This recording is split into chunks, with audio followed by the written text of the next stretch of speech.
大家好，我是唐叔。等我先开酒啊，稍等一下。很快，好了，好。那今天不是介绍这瓶酒啊，当然我如果有机会还是会介绍，因为这是我要开始要卖的酒。我习惯都先试过，我觉得 OK 才卖。好，这是题外话。那今天主要是介绍一个收藏品，是这东西。这什么东西看起来非常漂亮，对不对？对，有葡萄，然后有一个老人，我不知道是谁啊，可能酒神嘛。应该不是 Bacchus， 就是另外酒人叫什么名字我不太记得了。反正 Bacchus 也是酒神名字，所以他应该是酒神。那这个当然还有一个过滤网，所以它意思就是它如果可以过滤渣渣嘛。啊，另外有个什么功能，你注意看就知道了。OK， 注意看哦，有没有看到？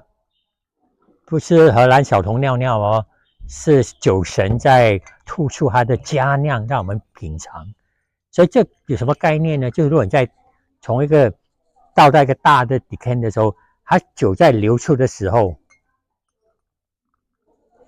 当然就会空气接触就会有醒酒的作用。像因为我没有准备 decan 的时候，就用酒杯给你看看。所以这东西第一个可以醒酒，第二个老酒可以过滤它渣渣。好，所以这东西我是在马来西亚槟城买的，那是我家乡。这东西这种材质就是所谓的 pewter。那 pewter 当然就是马来西亚盛产，因为它主要成分就锡。当年我们念书念到马来西亚三大产品就是锡、塑胶跟棕榈油，好吧？所以锡是很重要一个矿产。那当然马来西亚人就会用这种锡来掺别的东西，像以前用加一点铅，那后来当然铅对身体不好，所以他们现在改成加铜了。但是主要我想90%还是锡，所以它是锡制品。那当然有公司专门生产这种锡的产品，包括花瓶最常见的，还有各式各样这种装饰品。我还买过一个生肖，是一只羊，因为我属羊嘛，所以羊是一个锡做的。